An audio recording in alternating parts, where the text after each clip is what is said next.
Are fixated individuals targeting your principal?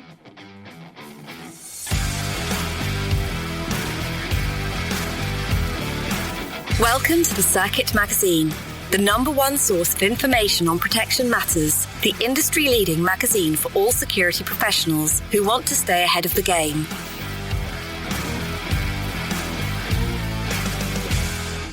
Is your principal at risk from a fixated individual? This week, we're talking to Philip Grindell, CEO of Defuse and longtime friend of the industry, about what makes a greater threat to your principal today. Sean, why is this such a key topic, and especially in this climate? I think the people that we look after, high net worth individuals, a lot of them spend time in the public eye, and they can attract huge fan bases and interest in what they're doing, where they're going to perform, where they live, how they live, who their partners are, who they're eating out with, whatever it may be. And with some of these fans, you can attract fixated individuals who may gain an unhealthy interest in what they are doing. And it's something we need to be aware of as a security professional when you're looking after these individuals. What are the signs to spot? How do you spot them? Your regular security protection measures, it could be human, technical, but none of them are going to find a fixated person who was committed to harming their target. So yeah, it's very important to read the signals. And there's things out there you can sign up to, signal alerts where your principal could be mentioned in the news, whatever it is, on people's social media so many times. And if someone's showing another unhealthy interest, the more alerts you get, you can categorize them and come back, and they may create patterns there. So there's lots of tools you can use, and it's a very interesting topic, and I look forward to hearing from Philip. Absolutely. And more than other threats, people have kind of maybe focused on big, sexy type issues, whereas the very bare bones reality is you're guarding a principal and somebody may wish to do them harm. So I think there's a lot to unpack. And, it's all well and good saying to colleagues in the EP profession, oh, go do some behavioral analysis training. Well, what does that mean? What does it actually mean? And, what's going to be useful is that, of course, Philip, with his background in the police, some very high profile cases, which have been in the public eye, will hopefully give us these tangibles. And, if you're a doorman or, door person, whatever, you've got those skills already, at least on a fundamental level. Someone comes up to you and says something, you need to ask questions. I don't know, Sean, does this come naturally to the protector, or do we all have a way to go? I think everybody handles things different, and it depends on, you mentioned behavioral analysis training. There's lots of different forms of training. You can get conflict management training, and different providers provide different levels of training. And as we said, everyone has a different background. You may be well versed from your military days or your police days. You may have been hostage negotiator or whatever it is, where you gain extra skills in communication. So there's many skills you can learn in communicating. And as you rightfully mentioned, doormen, they're constantly scanning their venue or event, looking for people who are there to cause harm. I think we definitely have the skills, but all at different levels, and depending on which arena you're operating in is how much you're going to use them as well. That's true. And previously, you mentioned the technology to get references about your principal. That certainly is a skill set. Perhaps the undercover covert surveillance angle, maybe that's another skill set, watching the watchers. So many things to unpack. But what our ambition is with this interview with Philip is to actually come away with some tangibles. So I'm very much looking forward to this, and let's see where it goes. Yeah, for sure. I think when we miss the signs that are given from fixated individuals, it can cause serious violence to our principals, death, or even, huge embarrassment and cause reputational harm. So, this interview will be great. Fantastic. Well, let's hear from Philip Grindell, CEO of Defuse, and find out what the fixated threat means for tomorrow's EP professional.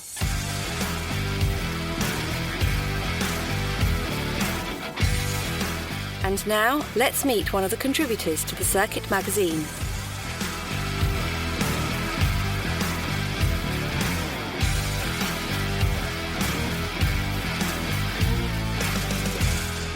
Fixated individuals and what you as an EP professional might be able to start doing about it. We're here with Philip Grindell, CEO of Defuse.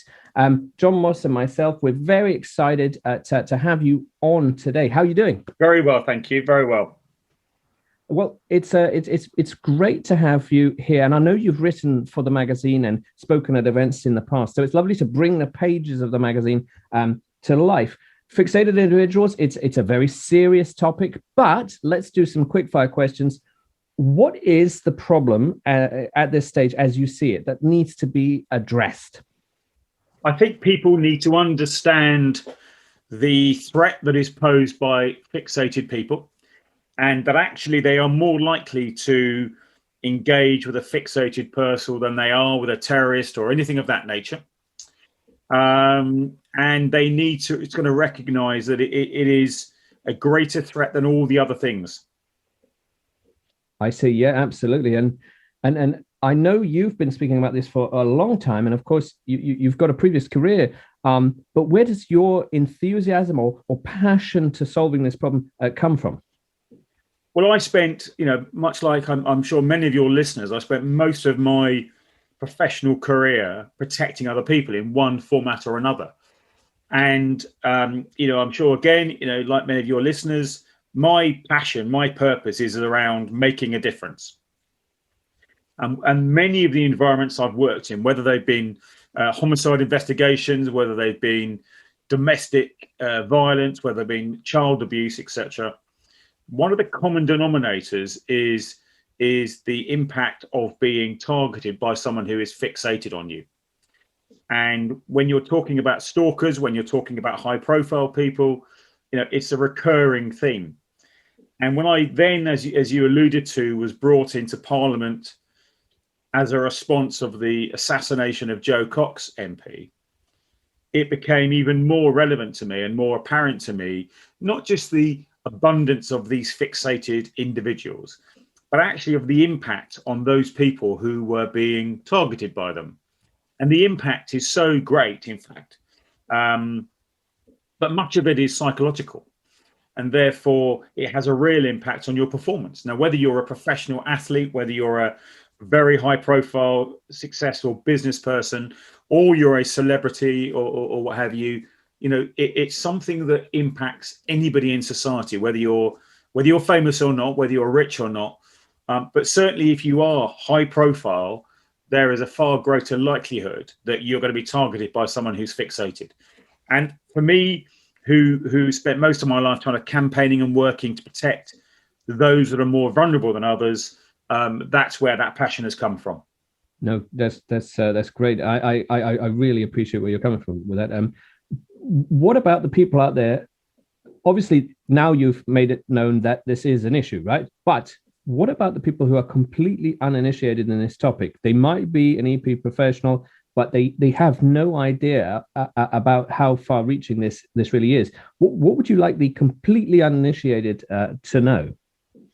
Well, as I alluded to before, I think there's quite a significant amount of academic research on this subject, and the truth is that the fixated individual pose a greater risk of death and serious harm than terrorists and criminals. And so if you are an EP, that means that you are between them and the target, which means they have no issue whatsoever of harming you to get to that target. And if you look and if you research attacks on public figures, be they presidents, be they celebrities, be they anything, be it John Lennon to Reagan or anyone since then, they've all been attacked and targeted by fixated people. And all of those, or certainly Reagan, for instance, had a full protection team around him. One person was killed, another was very seriously injured. So I personally believe that any protection professional should, as part of their training, as part of their personal development, understand the threat that is going to come from a fixated person, because it poses the greater threat. And so therefore, when you're focusing on all the kind of catastrophes that may happen, that's all well and good, and I'm sure it's very sexy.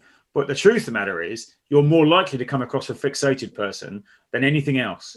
So, if you don't know anything about it, then I think you should take the time to understand it. Yeah, Philip, that's great. And picking up on Pelham's last question about the uninitiated, and really, I feel like so Pelham asks that question every week, and every time I hear it, I think the uninitiated, those are often people who aren't in the industry or not in this line of work. And in this case, I feel like the uninitiated is a large, broad, or a broader area than that. And it actually includes quite a lot of us who are in the industry and who have been in for a long time, but might not have had the specific training like what you have had and have worked in that part of the industry. So this is a fantastic topic, probably for everyone listening today. And so to build on that, and I'm going to come at this from the point of view of your average executive protection agent who has gone through basic training and has then gone on with a normal career progression, which includes medical qualifications, driving, maybe firearms and so on, but has never covered anything on fixated individuals. Now, where do we go from here? For everyone listening today, if they realize there's a gap in their knowledge, where can they go to start plugging that gap, and what can they do? Well, the obvious answer is obviously they can come to us at Defuse, because we will provide them with all the information they need. We provide training in that matter. But there's lots of literature you can actually self-educate yourself around as well. And I think, I've always felt that as a professional in any industry, it's your personal responsibility to kind of continually develop yourself. And I know that becomes quite a fashionable term now in terms of, this CPD and all this sort of stuff. But actually, I've been doing this for years because I've always had a quest for more knowledge around my particular area of expertise. And, and thankfully, there is some really good literature out there. There are some, there's not many courses around it, but there's some brilliant stuff, both in the US and certainly in the UK. We in Defuse probably lead on that. But if I just take you one step further from this, and that is that, if you as a professional bodyguard or in terms of the protection environment, yes, you need to know about it. One of the reasons you need to know about it, though, I would argue, is because let's imagine you get brought into a wealthy family to protect the family or a celebrity or somebody else. One of your responsibilities, I would argue, is in some degree ensuring that the administrative team around you, so whoever you're protecting, their PA, their chief of staff, their secretary, that they understand what to look for in terms of these subjects as well. Because if they don't understand it, they're never going to tell you because they won't recognize it. And so you need to understand it so you can actually share that expertise and knowledge with other people, because they are part of your outer circle of protection. Because if a secretary or PA or whoever, whatever they call themselves, is not aware that some of the correspondence that's coming in is actually evidence of a fixated person and their behavior escalating, they won't be able to tell you. And what that actually means is they're putting your life in greater risk, because you are just an obstacle in their way. And one of the issues around about fixated people is they desire proximity, and it's not proximity to you as the professional; it's to the actual target. And as I say, there's example after example of where they've just taken out the protection professional because they don't see you as anything other than an obstacle. So it's so important that as a professional, for me, you learn your trade, all the kind of the sort of sexier stuff, I suppose. But I believe the best professionals are the ones that they're not involved in the the physical attack and the kind of physical response. They actually use their brain to avoid the problem in the first place. Because if I am a very high profile person or a very wealthy person and I've employed a protection team, what I don't want to see is my protection team getting into scuffles and everything else. What I want to actually see is nothing. I want them to kind of be guiding me around all these obstacles so that I'm not faced with that all the time. You can only do that if you engage your brain. It's not a physical. My view is bodyguarding and professional EP is as much intellectual as it is a physical thing. And the best professionals, I think, engage their brain. And so this is all about that. It's about understanding where the threats are and understand how you're going to, to coin a phrase, diffuse them or mitigate them. So you need to understand it so that you can be training others. You can be training newer people in the business that are going to be there working with you, and they've got your back, so they need to understand it as well. But as I say, the secretaries, the PAs, even the individual themselves, so that if they recognize something, they can tell you. If they don't recognize it, they can't tell you. So it's key. For me, it's an absolute key fundamental of EP training should be understanding the threat from fixated people and the behaviors that they leak. Yeah, absolutely. And there's a couple of things that you mentioned in there. So one was that communication within the principles full ecosystem, that inner circle. And that's something that's come up a few times on the podcast, particularly when we've spoke about the family office.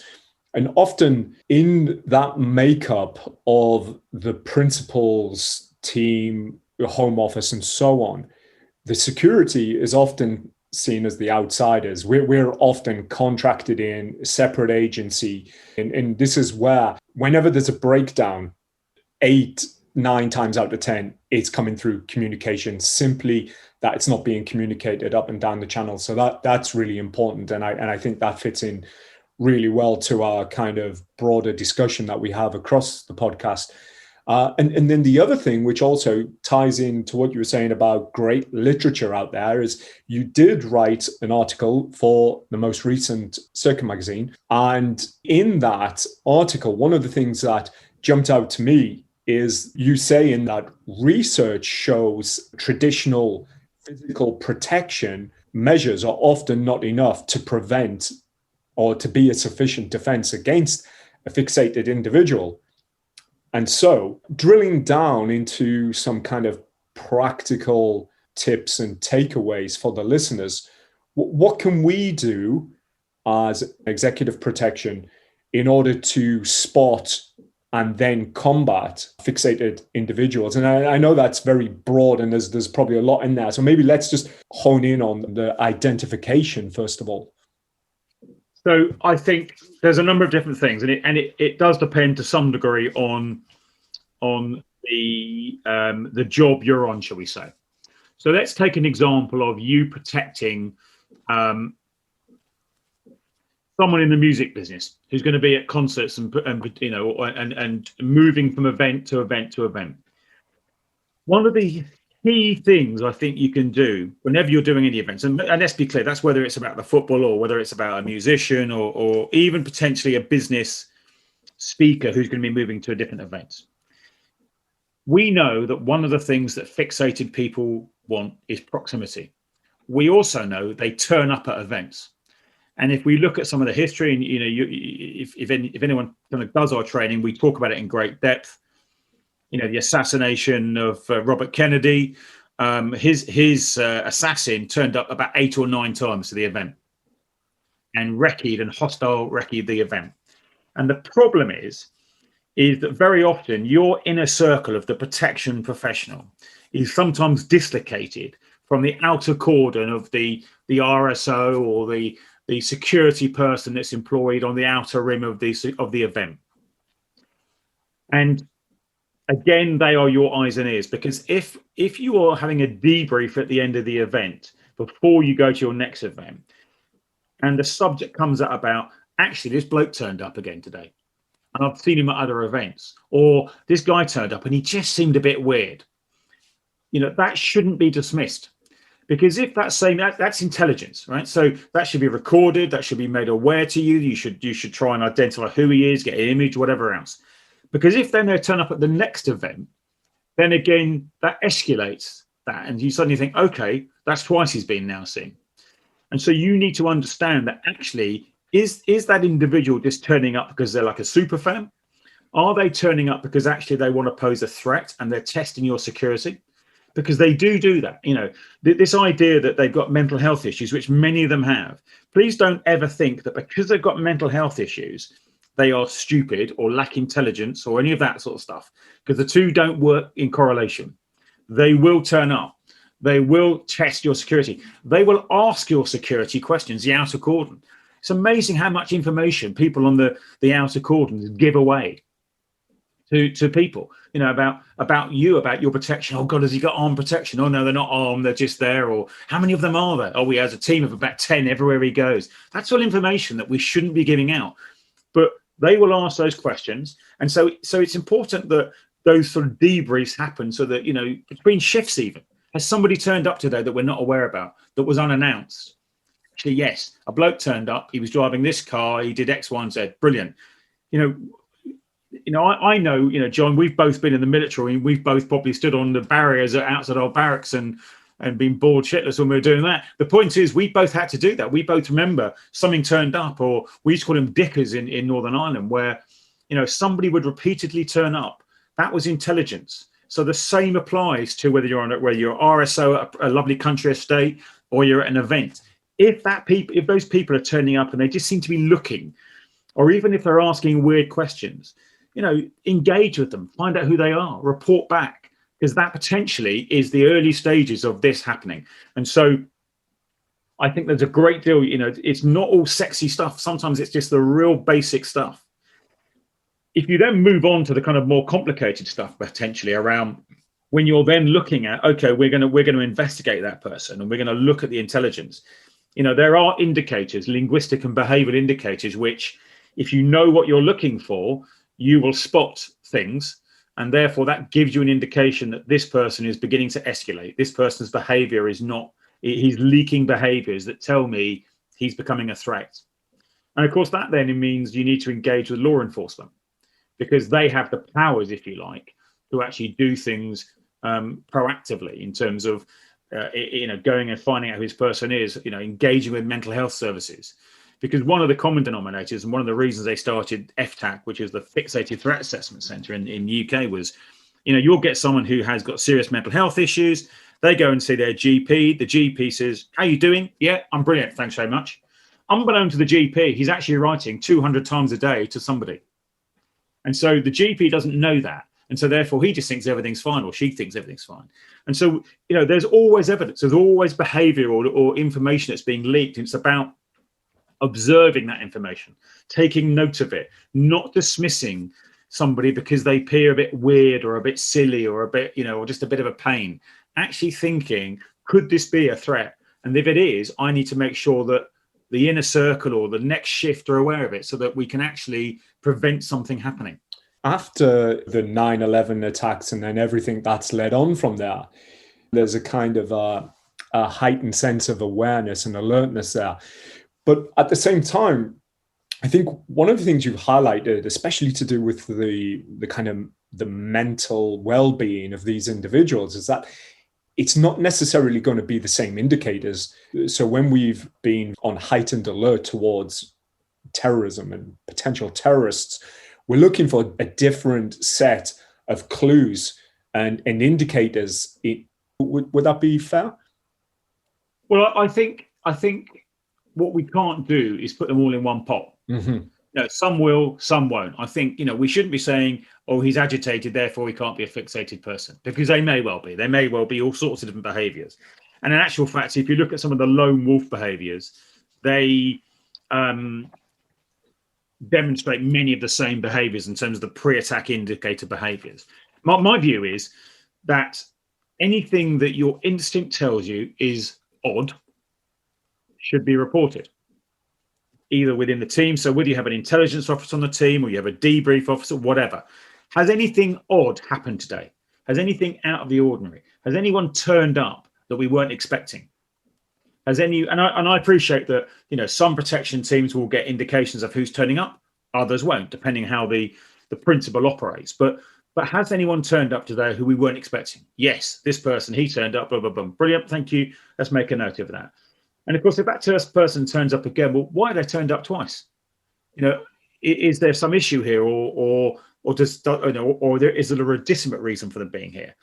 But there isn't necessarily kind of one profile of what everyone, whether a lone wolf or a fixated person looks like. In fact, many lone wolves are also fixated, because one of the misconceptions around fixated people is that they are fixated on an individual, when very often they're fixated on a cause or an ideology. So many people don't realise, for instance, that the individual that attacked Reagan actually was fixated on Jodie Foster. Had nothing to do with Reagan. His attack on Reagan was to impress Jodie Foster. So there's no, you wouldn't sort of think, well, why is he attacking Reagan? And very often, particularly, I would say more so, in fact, people target people because of an ideology or a cause as opposed to an individual. And so very often that's the same with the kind of lone wolf terrorists, because they are driven by an ideology, either by an Islamic extremist ideology or an extreme right-wing ideology. So they will actually be fixated effectively and demonstrate some of the same behaviors. Well, what about proactivity? And by that, I'm basically reminded of a very interesting interview I saw Chuck Tobin do with a psychologist at the IPSP in Vegas maybe 5 years ago. And the psychologist said, it would be great to be proactive. And if this individual says, I'm going to marry your principal, the worst approach is, no, you're not, go away. And the best approach might be, oh, really? When are you going to get married? And, is that a good approach? I'm just reminded of that. And I wonder if that could be standardized. Yeah, I think, as I alluded to before, I think one of the things, one of the things I think we lost in policing, for instance, is when I first started in the police, we all walked on the beat. So we learned to talk to people, and we learned to talk to everyone, the old lady bringing her shopping home or whoever. And it's amazing how much information they share with you. Suddenly, nowadays, cops are in cars racing around, and they don't interact with the public really, unless there's an incident. So we've lost the art of just talking to people. But actually, one of the things we were always told when we were on a security cordon was talk to the people around your cordon, chat to them, get to know who stood outside the barriers and who they are and why they're there. And I would say the same with anyone in your industry in terms of an RSO or anyone else. If someone's turning up and they look a bit weird, have a chat with them, find out who they are, what they are. If we look at the example recently with the individual that breached security and got into Princess Andrew's estate, she flew in from Spain, cunningly used the surname Windsor, which should have been a bit of a giveaway, and announced to the security that who a private security company, announced that she was his fiance and had come to see him. And not only did they pay her taxi, they then let her in, and actually it turned out she was armed. She had something in her handbag that was a weapon. And off she went wandering around the grounds. Well, there was an opportunity there to have a conversation with them and say, well, I didn't know you're engaged. And so your name's Windsor. That's a bit of a coincidence, isn't it? That your name's Windsor and his name's Windsor. And actually, I think you probably have found that your instinct is telling you something's not right here. And I think too often what we do is we either shut down our instinct or we become a bit dismissive, as if it's not my job to talk to you. My job's just to keep people out. And I think we need to reframe, if you like, the role perhaps of what your actual job is. It isn't necessarily just to keep people out. It's actually to protect. And therefore, part of that protection is getting to know and understand who is turning up and who is there. And so I think that's why I argue that the industry should be seen less as a physical, sort of macho environment, and actually one where you use your brain. Because actually, if you can think your way around issues, then everyone's going to be safer. So I think you're absolutely right, Pelham. I think, people should be asking those questions. We're all thinking them. We just don't ask them because we just think, oh, it's, I can't be bothered, or, they're not going to tell me. But even if they become very dismissive, well, that gives you also gives you information and gives you intelligence. So I think absolutely engage with people, talk with people, find out why they're there, who they are, where they come from, have they been before. There's so many things you can ask and inquire about and then report back. And on the other hand, then a lot of this doesn't it sound like counter surveillance or covert counter surveillance? I'd be interested in maybe your take on that, because there's tons of courses out there, people going on covert counter surveillance, especially these new Bitcoin billionaires. They don't want their security details seen yet. You know, they need a cordon, they need the watchers of the watchers, etc.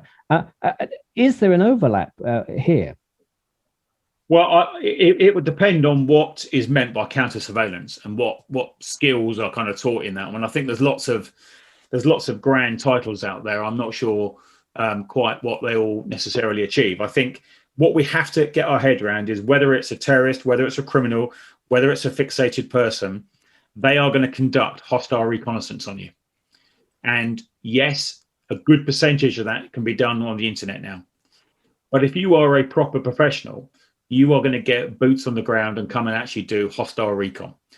Now, you know, there are, you know, we used to have a counter surveillance team at Parliament, and there's lots of other counter surveillance teams, but we had a counter surveillance team, and yet we still got attacked. So, you know, I don't think you can rely on that, because it requires the counter surveillance team and the individual to coincide at some point. Or what if they don't? You know, what if the timing's off or what have you? So I think everybody who's in that world, if I was going to be employing people to protect me, I'd want them all, be it the close protection and the extended security, to understand about these issues. And I would want them to be asking questions and doing those things. I don't want just kind of people just stood there looking mean and all that sort of stuff. I think there's so much more to it than that. And I think that's where I think the industry needs to go in terms of professionalizing itself and moving away from this kind of concept of everyone being, you know, an ex-special forces soldier and all that sort of stuff, because there's so many different component parts to it. And, you know, they all feed together like a jigsaw puzzle. And you can be the most elite former soldier and elite protection officer in the world. But if your outer cordon or your outer security lets you down, it puts you at risk. And so it's in everyone's incentive to work together as a jigsaw puzzle and take one piece out and it's incomplete. And so I really believe that it comes down to sort of some basic human skills. Yeah, I think when you've got a big team, you've got a lot of assets, and typically that's a good thing. But depending on how those assets are managed, it can become an obstacle as well. And this ties back into the communication that we were talking about earlier. And as you said, as an individual, you need to be able to use your brain. And I've worked on big teams all the way down every size to being an individual. And I know when I'm an individual, I'm 100% thinking for myself. I'm being very proactive. The remit of everything that falls, you know, on my shoulders and my responsibility is huge. Those arcs are fully extended. When I'm on a team, I'm a piece of the jigsaw. And depending on how that team is managed, depends on how effective you are within that jigsaw. And I think this again ties back into training and having this kind of cohesive understanding of the threat, and particularly of the threat of fixated individuals. And it's easy to see where a large team with a wealthy client can get the resources to get this kind of training and to get the people power to be able to, you know, identify fixated individuals. But what can smaller teams do? What can the individual do who's already got so much on their plate? How can we be a force multiplier? What other assets are available to us, you know, when we're traveling with our principals? Well, I think if you're traveling with your principal, I think a lot of it is getting to know and building those relationships with the people around you in terms of the other, you know, whether it's the hotel you're staying in, the hotel staff, whether it's that. I mean, I'll give you an example. I looked after a team, an individual recently got called in, very, very high profile individual who was building a new property, and it caused all sorts of problems with his neighbours and what have you. And I sort of said to him, look, we need to have a strategy to get your neighbours back on board, because they become part of your outer cordon, if you like. And if your neighbours are on board, then they will look after you. So let's use them. And so what we actually did was we invited him over for drinks. Now, he was a very famous athlete, so he had a trophy room and everything. I said, they would love to come and look at all that. And for an hour of your time or a couple of hours of your time, getting them on board will serve you well. And so that's what we did. We had a little drinks and canapé party to sort of like a housewarming, come and meet me and all that sort of stuff. Showed him around the trophy cabinet, had some pictures with all these various things. And we got them to operate as our outer cordon in that respect, because they would look after you as a neighbour, so to speak. We've also done it with shops. So we know that, an individual lives in a village, very, very lovely village. Everyone knows he lives there. Well, go and chat to the shops. Just so that if anyone turns up here, ask any questions, can you just let us know? Because we're trying to keep the whole neighbourhood safe. And you'd be surprised how protective people come, actually, of their local celebrity if you give them the opportunity. If you keep them at arm's length, then quite often they'll become a little bit hostile towards you. If you engage with them, very often they'll look after you. And the same way about, certainly in the UK or other places, get the police involved. In the UK, we've got local policing teams. Tell your local policing team, just so you know, this is what we're doing. If you're in the area, pop around for a cup of tea, whatever else, and be our eyes and ears. They will tell you information if you engage with them. So I think we have to be a bit creative. We have to look at what other assets can we use around us. We don't have to share any secrets, but we can. People know who lives in their neighbourhood. People know when there's a local celebrity or when there's someone rich and famous living in the area. But rather than being a complete stranger, try and engage with them so that somehow they become your outer echelon. You can explain the sort of issues. You can talk about, he's got kids, we're really worried about those. Humanize the whole situation, and you'll be surprised how much people want to help you in any environment. How to win friends and influence people. Absolutely. It all comes down to good business. Too often what happens is we try and become dislocated from everyone because we're all too important. It's all secret and all that. Well, listen, I can tell you almost every murder I've worked on, almost every terrorist inquiry I've worked on has been solved by the public. And so it's never solved by us alone. But if you humanize people, if you engage people, it's amazing how quickly they'll start working with you, and they'll be proud of the fact they've got this person living in their neighborhood. They may never have anything to do with him or her, but they're proud of that fact. So, engage with them, humanize them, and they will look after you and give you information. And I've worked with someone recently who had a stalker, and, we did this around the local shops, and the local shops would not only not tell this individual any information, they would pass that to us. They'd say, by the way, that person's been in the shop again. And we actually created a load of evidence, which we were then presented through the lawyers around this person's behavior. But we wouldn't have got that had we not actually engaged with the community. Mm-hmm. And a lot of what you're saying really rings true to my Northern Ireland training and the days that I spent there, because, we used to go into the Fibua villages and all of that and do all of the full-on training at that level. But more often than not, the thing that kept us safe on the ground and enabled us to leave at the end of that tour with the same people that we brought in was the relationships that we built in the communities in which we worked, and the way that we were able to harvest that information. It absolutely rings true to that. And I think also, if you had got a slightly larger team, or you have got RSOs and all that sort of stuff, or you had got an outer cordon, and I've managed jobs in the police where we've got big cordons and that, people get bored very quickly, and they're fed up, they're bored, it's raiding, they become disinterested.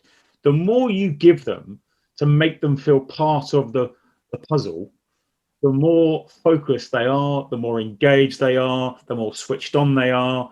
So when you ask them for a debrief on intelligence or what happened today, I'd be fascinated how many security teams just go off duty at a certain time and never actually have a proper discussion around, or a debrief that engages a debrief and a brief and all that sort of stuff.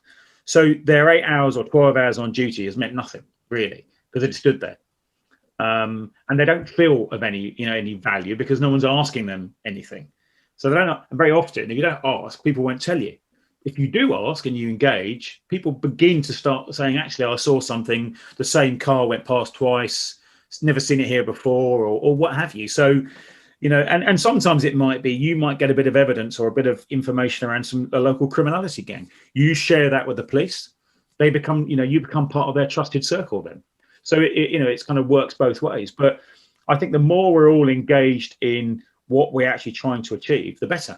Well, that is a great sentiment. And I think one that will really resonate with our listeners.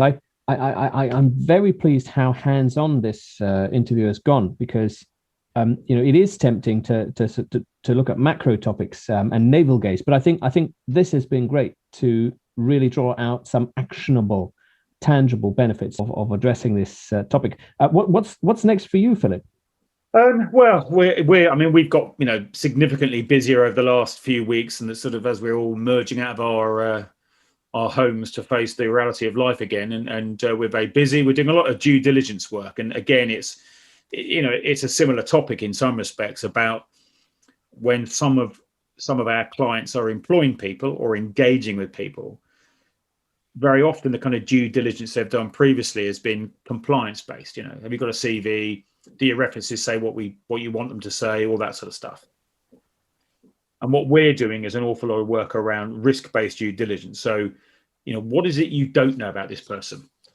Because everyone's got something in the background. What are they not telling you? Do they have dangerous sports, for instance? Are they going to disappear for 6 months because they've got a terrible injury? Is there an addiction in the background? Are they golf partners with a Chinese individual that no one actually knows who he is, but he's turned up at the golf club?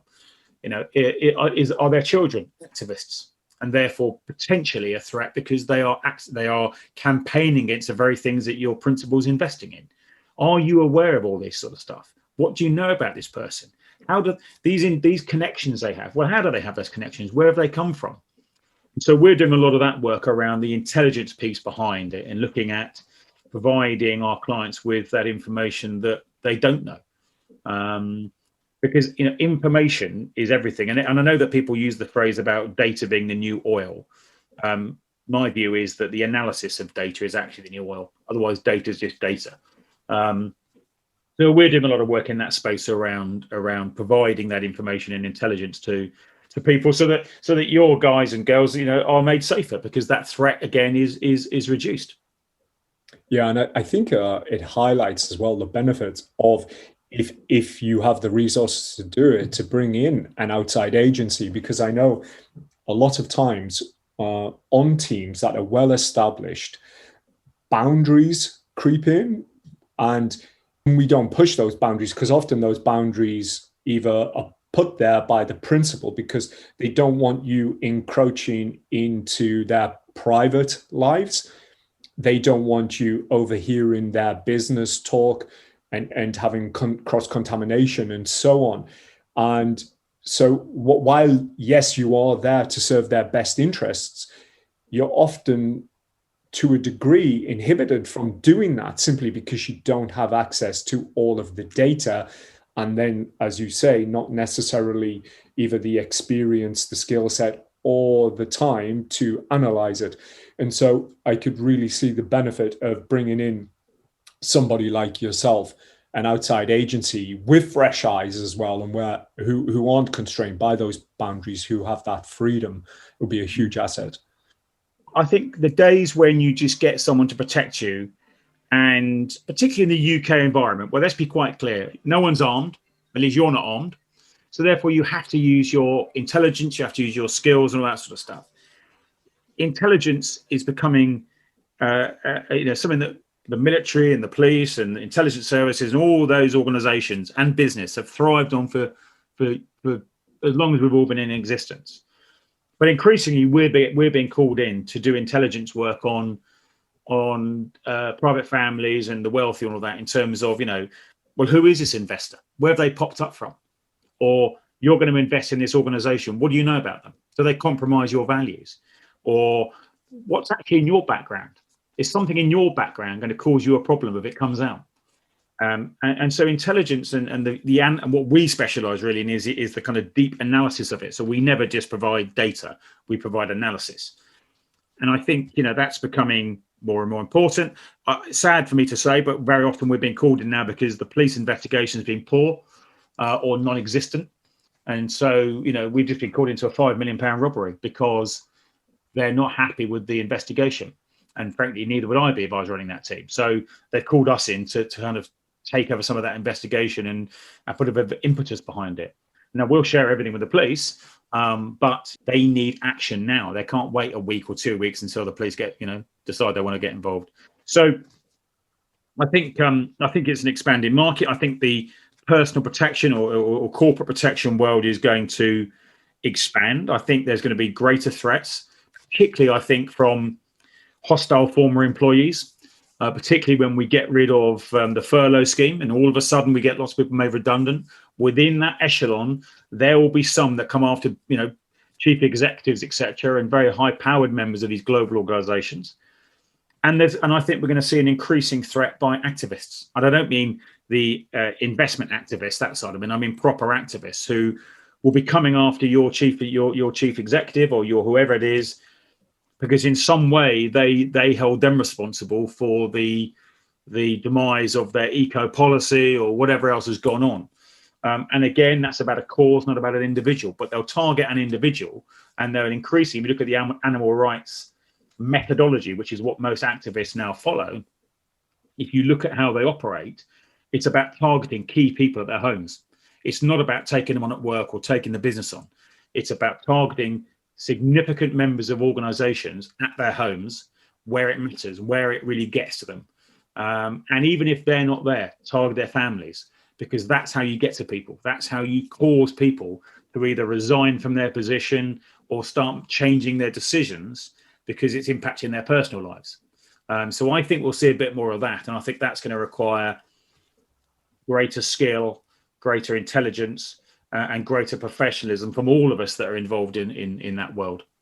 Well, fantastic. I mean, if there's anybody who's left in any doubt out there and wants to find out more, Philip, about your services and what you're up to, where can they get that information?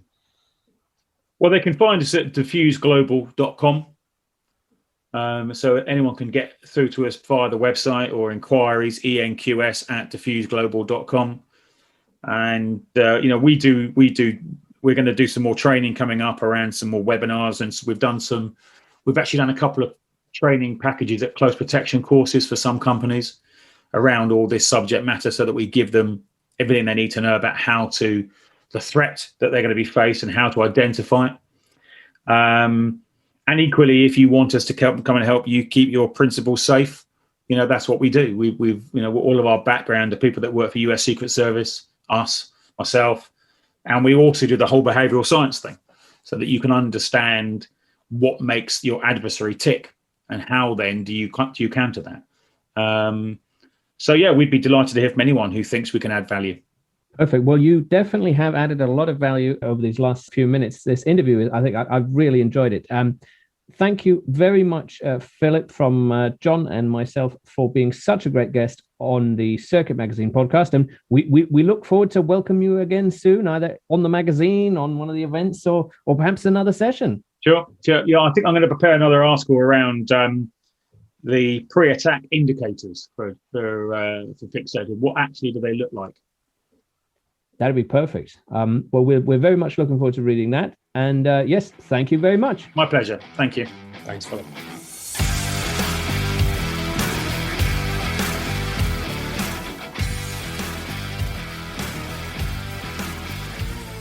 Wow, quite a hard-hitting topic, but one we very much need to address. Fixated individuals. It's not always for the reasons you think that they're going to target your principal, but you've got to improve your skill set, whether that's some sort of covert surveillance skill set, behavioral analysis skill set, willingness to work with third parties, some sort of technological solution. It's really big. And of course, Philip Grindell, he's written a fantastic article for the magazine and, of course, spoken at our events.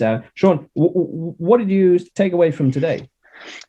I love hearing from Philip. The article he's wrote is fantastic.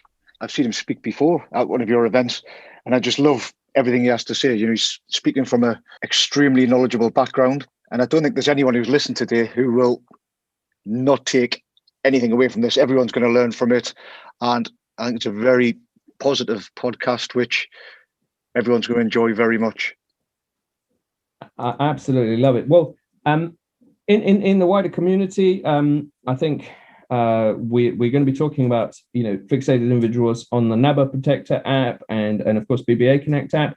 But our own community, Elijah, he's running a course this week, a physical live in-person course. So for everyone that's joined that, excellent. I hope you've had a great time. Another in-person experience on the 19th of August in the Grand Hyatt Phoenix. I am running our Convergence event.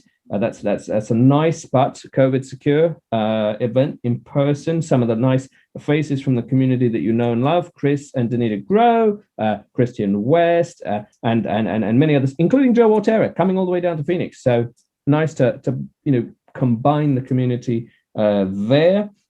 One thing that we'll all have noticed is the IFSEC influencers list for this year came out. Some great people on it, new faces, people that we've had, Kekshan Dadwani from the Getting Security Done crew, as well as some others.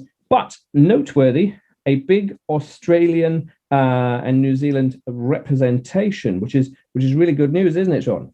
Yeah, it is. I mean, speaking of Australia, we recently had the pleasure to interview Joe Saunders from the Managing Violence podcast. So that's one I'm really looking forward to. He's an expert in occupational violence and verbal de-escalation. And that was a great podcast, and that should be coming to your devices sometime soon. It will be. And in fact, a fellow Risk to Solution colleague and ISRM Australia New Zealand colleague, Gav Snyder, is also on that list. So it's one big happy family, and very much looking forward to it. 2032 is now the Brisbane Olympics. I wonder what we're going to be doing out in 2032. But we can but plan. I've seen things on Clubhouse already discussing security for 2032. So let's get out of this particular time, and we can always bring it up at our next Circuit Magazine event.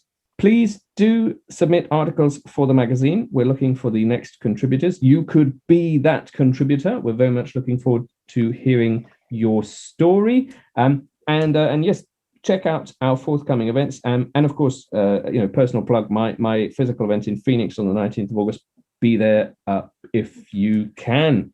But yes, from Sean and myself, fixated individuals, obviously a hard-hitting topic, but a noteworthy and critical one. Please reach out to Philip Grindell and Defuse if you want to know more, and I'm very sure he'd love to share his expertise. From Sean and myself, this has been another exciting edition of the Circuit Magazine podcast.